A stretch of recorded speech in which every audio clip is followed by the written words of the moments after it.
વિશ્વ મધમાખી દિવસ પર ઝાલાવાડના ખેડૂતની અનોખી સફળતા।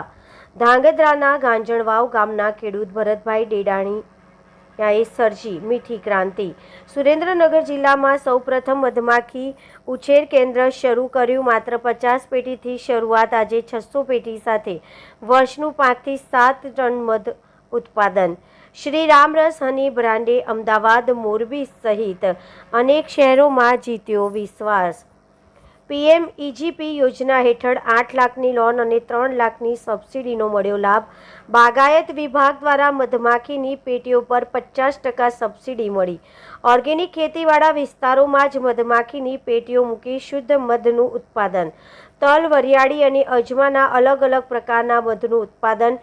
FSSAI પ્રમાણિત મધને ગ્રાહકો તરફથી સારો પ્રતિસાદ।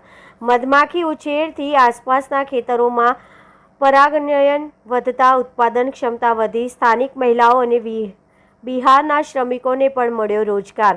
ભરતભાઈએ હવે આમળા કેન્ડી પ્રોજેક્ટ શરૂ કરવાની તૈયારી દર્શાવી છે। 20 મે વિશ્વ મધમાખી દિવસ તરીકે ઉજવાય છે। 2026ની theme be together for people and the planet. મારું નામ દક્ષાબેન દીક્ષિત કુમાર છે અને અમે ગાજણવાના રહેવાસી છીએ। શ્રી રામરસ હની મધમાખી ઉછેર કેન્દ્ર અમારું જૂથનું નામ છે। અમે જે ફાર્મ ઉપરથી મધ એકઠું થઈને આવે તેને ખાદીના કપડાં વડે ફિલ્ટર કરીએ છીએ અને તેનું બોટલ પેકિંગ કરીએ છીએ। પછી અમે જે સરકારી સારસ મેળા હોય તેમાં અમે ભાગ લઈએ છીએ અને ખૂબ સારું વેચાણ કરીએ છીએ। માર્કેટિંગ પણ સારું થાય છે અને ખૂબ સરસ બધાનું પ્રોત્સાહન પણ મળે છે અમને।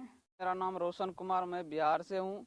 मैं भरत भाई के मक्खी का काम करता हूँ, मध का, और मेरा तनख्वाह बढ़िया है। यहाँ मेरा घर परिवार बढ़िया चलता है, सही है। यहाँ 3-4 आदमी हम लोग काम करते हैं।